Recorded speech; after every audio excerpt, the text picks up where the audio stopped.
तो चलिए शुरू करते हैं आंकड़े हमारे फैसला आपका। एक तरफ सरकार ये कह रही है कि E20 यानी कि 20% इथेनॉल और 80% पेट्रोल का ये मिश्रण भारत को तेल आयात पर निर्भरता से बचाएगा, किसानों की आय बढ़ाएगा और प्रदूषण कम करेगा।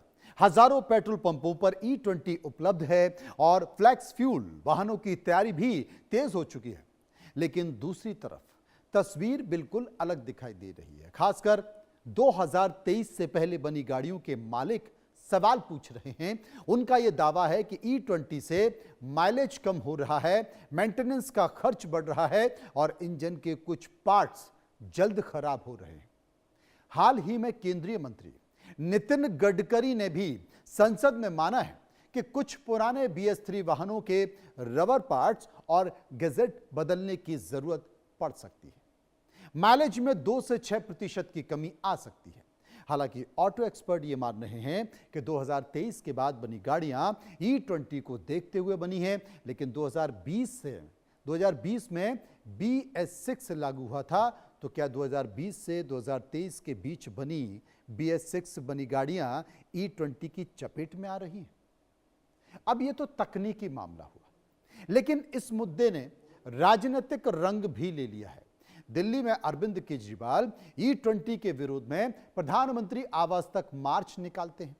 पुलिस उन्हें रास्ते में रोक देती है, धरना होता है, लाखों लोगों की याचिकाओं पर दावा किया जाता है। यानी कि सवाल सिर्फ पेट्रोल का नहीं है, बल्कि नीति, भरोसे और आम आदमी की चिंता का है। पहले आपको 2 बयान सुनवाता हूं, इन्हें गौर से सुनिए।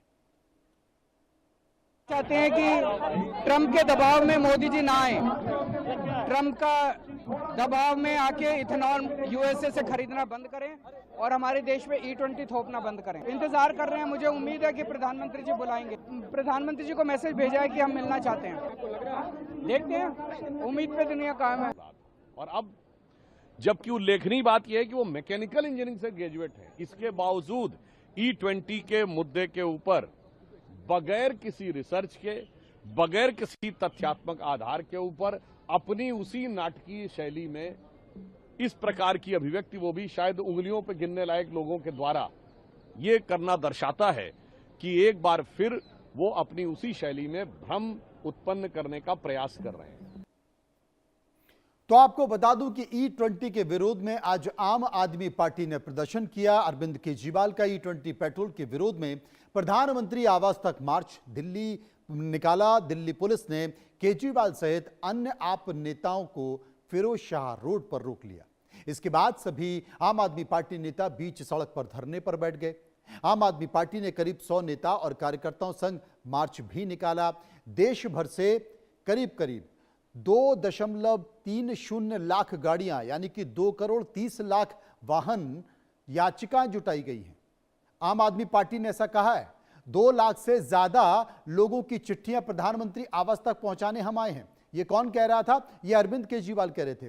पुलिस के रोकने पर सभी चिट्ठियां अरविंद केजरीवाल ने पुलिस को दे दी हैं और कहा है कि आप इन चिट्ठियों को प्रधानमंत्री को भेज दीजिए, यह कहा है।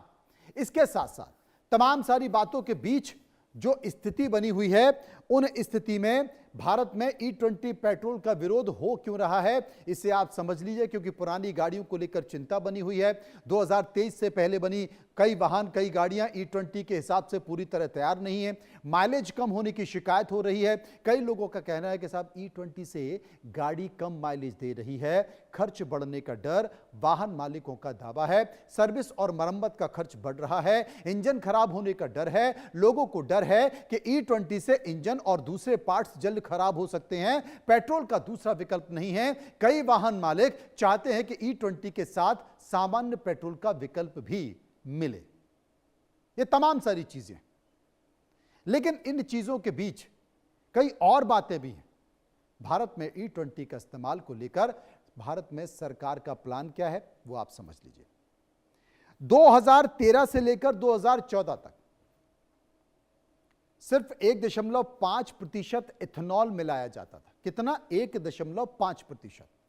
2022 में 10% इथेनॉल ब्लेंडिंग का लक्ष्य समय से पहले पूरा हासिल हुआ। 2025 से 2026 तक देश में 20% इथेनॉल ब्लेंडिंग यानी कि E20 लागू करने का लक्ष्य रखा गया। सरकार 100% इथेनॉल पर चलने वाले फ्लैक्स फ्यूल गाड़ियों को भी बढ़ावा देने की बात कर रही है। मारुति, टोयोटा और टाटा जैसी कंपनियां फ्लैक्स फ्यूल मॉडल पर काम भी कर रही हैं। ब्राजील में यह मॉडल है, वहां पर 100% इथेनॉल से गाड़ियां चलती हैं, लेकिन वो पूरी तरह से अलग है। अब एक आंकड़े को समझ लीजिए कि देश में कितने वाहन E20 पर चल रहे हैं। 20 करोड़ से ज्यादा दोपहिया वाहन E15, E20 पेट्रोल का इस्तेमाल कर रहे हैं। तमाम सारी बातों के बीच और जो स्थिति बनी हुई है, उस स्थिति में आप कह सकते हैं कि जो E20 है, क्या गाड़ियों को नुकसान कर, क्योंकि पुराना भारत में जो पुरानी गाड़ियों का व्यापार है बहुत ज्यादा है। हर साल अगर जिक्र किया जाए तो करीब 45 से लेकर 50 लाख गाड़ियां, पुरानी गाड़ियां खरीदी और बेची जाती, इतना बड़ा व्यापार। और नई गाड़ियों की अगर बात करें खरीदने बेचने की, तो वो करीब 55 लाख के आसपास, 55 से 60 लाख के आसपास नई गाड़ियां खरीदी जाती, यानी कि केवल 7, 8, 10 लाख गाड़ियों का अंतर है। करीब करीब दोनों का अंतर बराबर है। और यही चिंता का विषय, 3 करोड़ से ज्यादा इस वक्त पेट्रोल की कारें हैं जो E15 और E20 मिश्रित ईंधन पर पेट्रोल पर चल रही हैं। देश भर में रोज करीब 8 करोड़ वाहन हैं जो पेट्रोल पंपों पर ईंधन भरवा रहे हैं। E19, E20 पेट्रोल भी 2.5 साल से ज्यादा समय से उपयोग में चल रहा है, इस तरह की जानकारी भी दी जा रही है। लेकिन एक ऑप्शनल जैसी स्थिति है। अब सबसे बड़ी बात है कि E20 को लेकर सरकार का कबूलनामा भी सामने आया है। सरकार अभी तक तो मान नहीं रही थी। पेट्रोलियम मंत्री का भी स्टेटमेंट था, नितिन गडकरी भी, सड़क परिवहन मंत्री भी कह रहे थे कि साहब मैं चैलेंज करता हूं, एक गाड़ी आप दिखा दो जो इससे खराब हो रही हो।